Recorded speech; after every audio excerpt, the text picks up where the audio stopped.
Guerre économique mortelle du dictateur ivoirien contre le Burkina Faso. Alassane Ouattara, Jean-Claude Cassibrou et la BCEAO veulent asphyxier l'État burkinabé et soumettre à la misère son peuple. Deuxième partie et fin. Tenue et salut militaire pour la première rencontre entre Ibrahim Traoré et Assimi Goïta. Image forte pour le Burkina Faso et le Mali, celle de ces soldats en charge des deux nations arrivés au pouvoir par des putschs. C'est la première sortie hors du Burkina Faso pour Ibrahim Traoré, qui a tous les honneurs d'une cérémonie d'arrivée officielle. Entre militaires, c'est naturellement la question sécuritaire qui sera évoquée lors d'une réunion prévue pour durer 3 heures. À la sortie, entre ses voisins, c'est le futur travail en commun qui est mis en avant. Le plus important pour nous dans la situation actuelle, c'est le défi sécuritaire. Donc avec ce peuple, on est venu échanger comment renforcer nos coopérations militaires et pouvoir mieux mener nos opérations et sécuriser nos populations. C'est l'objet principal de la visite. Oh, sacrilège! Pour Alassane Ouattara, le capitaine Ibrahim Traoré commettait le crime impardonnable de non seulement se rapprocher de Bamako, mais pire, il exigeait le départ des troupes militaires françaises de Ouagadougou dans un délai d'1 mois. Dès lors, la tentative de séduction s'est transformée en détestation pure et simple. Désormais, le chameau voit rouge. Il faut donc frapper fort et brutalement ce régime pour le conduire à sa chute. Ainsi, il a entrepris d'ordonner à la BCEAO, en parfaite violation de toutes les lois et de tous les règlements des institutions sous-régionales, de bloquer tous les avoirs du Burkina Faso, ainsi que les avoirs des banques et des grands opérateurs économiques burkinabés, en vue de créer une inflation qui ferait chuter l'économie de ce pays, déjà étranglé par le coup de la guerre livrée au terrorisme. Je vous le dis ici haut et fort, il n'y aura pas d'excuses dans les jours à venir. Lorsque nous allons dessiner ce soir le déploiement, lorsque nous allons dessiner les types d'unités à constituer, il n'y aura pas d'excuses ni de pardon pour un porteur de tenue qui va trouver qu'il ne doit pas aller au front. Tout le monde ira. Parce qu'il n'y a pas de raison que les civils y aillent et que nous n'allons pas. Il n'y a aucune raison. Peut-être que vous communiquerez plus bas. S'il y a des gens qui jugent qu'ils ne sont pas en mesure de combattre, il est mieux qu'ils retournent dans la vie civile. Sinon, cette guerre, nous allons la faire.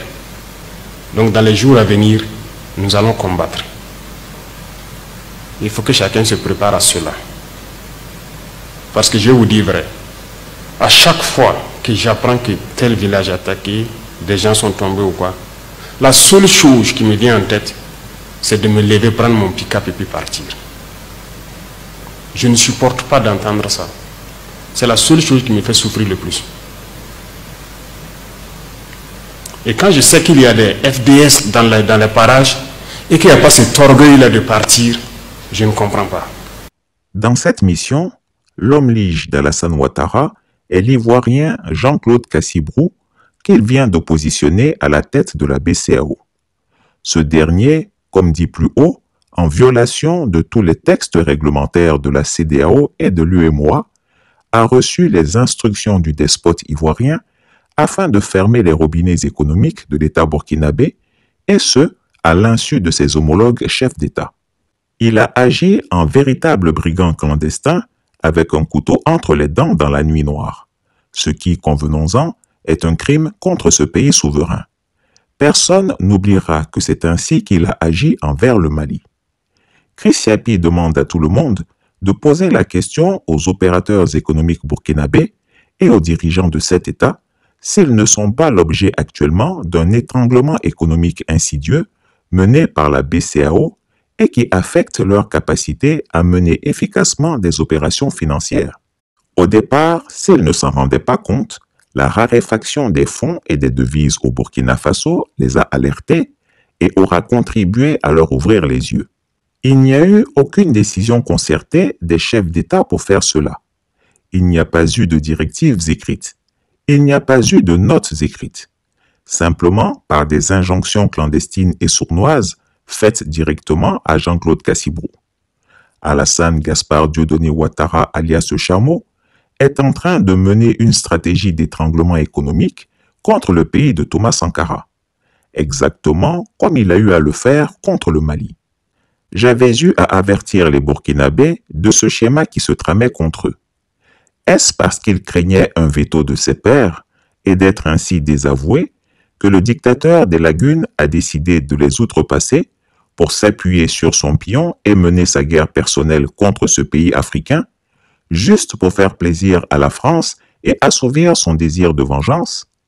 Il veut surtout éviter les dégâts politiques et l'aversion internationale suscitée contre sa personne en raison des sanctions énormes qu'il a fait prendre contre le Mali et qui n'ont produit aucun effet.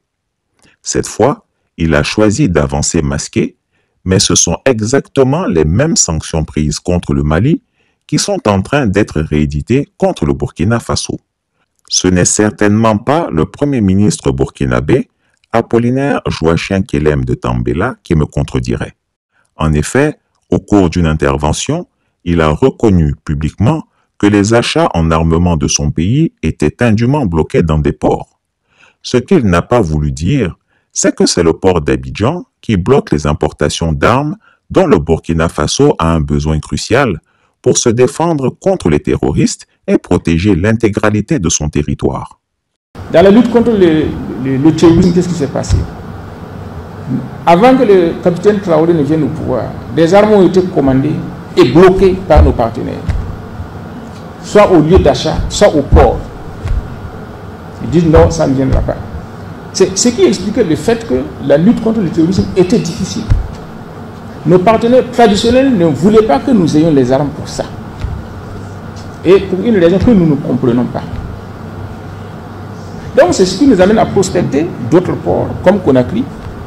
C'est ce qui nous amène à prospecter d'autres partenariats, comme la Russie, comme la Turquie, comme l'Iran, comme la Chine.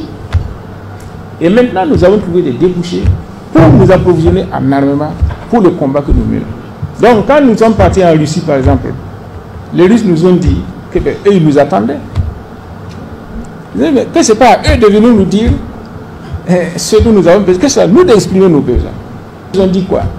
Que, bon, ils sont dans une situation difficile parce qu'il y a le conflit qu'ils mènent en Ukraine qui nécessite beaucoup d'armement et puis beaucoup de moyens.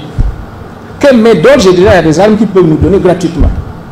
Alassane Ouattara voudrait que le pays des hommes intègres s'effondre et disparaisse de la carte de l'Afrique, qu'il n'agirait pas autrement.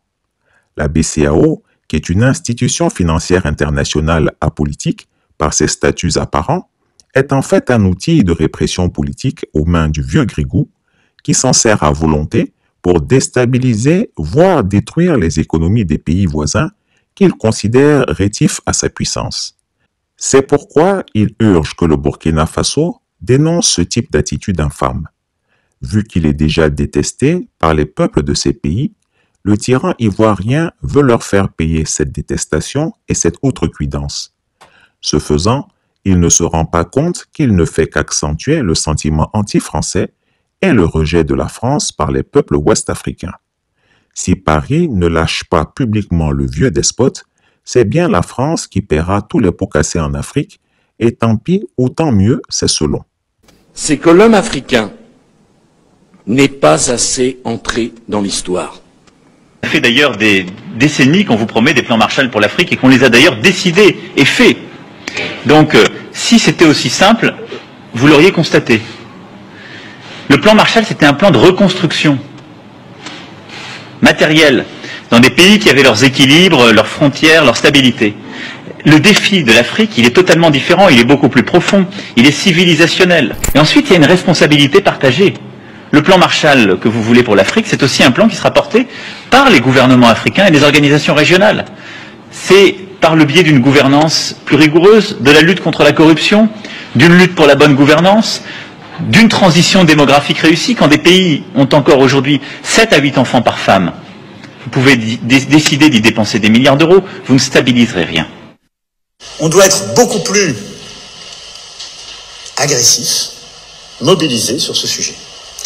C'est pourquoi nous avons créé ces dernières années un poste d'ambassadeur justement dédié spécifiquement à cette question qui est absolument fondamentale et qui à mes yeux est, comme je viens de l'évoquer, clé, et qui permettant justement de travailler sur la diplomatie publique en Afrique permet d'installer notre narratif et de donner nos arguments.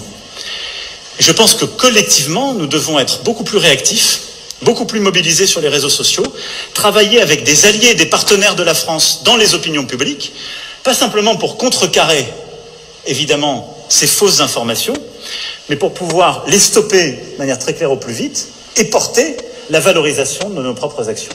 Et à cet égard, nous devons beaucoup mieux utiliser le réseau France Média Monde, qui est absolument clé, qui doit être une force pour nous.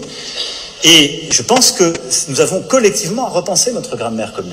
Bonne chance. Alors c'est déjà très bien de faire le distinguo parce qu'il n'y a pas de sentiment anti-français en Afrique comme on l'entend dans les médias mainstream. Il n'y a pas de sentiment contre les Français qui vivent, qui travaillent. Il y a un sentiment contre la politique française sur le continent. Et alors bonne chance pour aller le démonter parce que c'est vrai que des erreurs on les a accumulées ces dernières décennies. Bonne chance d'aller expliquer que quand même ce qu'ont fait les bases militaires françaises qui perdaient en Afrique c'est super cool. Le franc CFA c'est trop top. Les amis dictateurs que soutient Emmanuel Macron sur tout le continent, ils sont quand même super tendance. On embauche même une sous-direction du Quai d'Orsay qui est aujourd'hui consacrée à cette guerre informationnelle, embauche des cabinets privés comme l'agence Concerto pour promouvoir une meilleure vision de la diplomatie française en Afrique.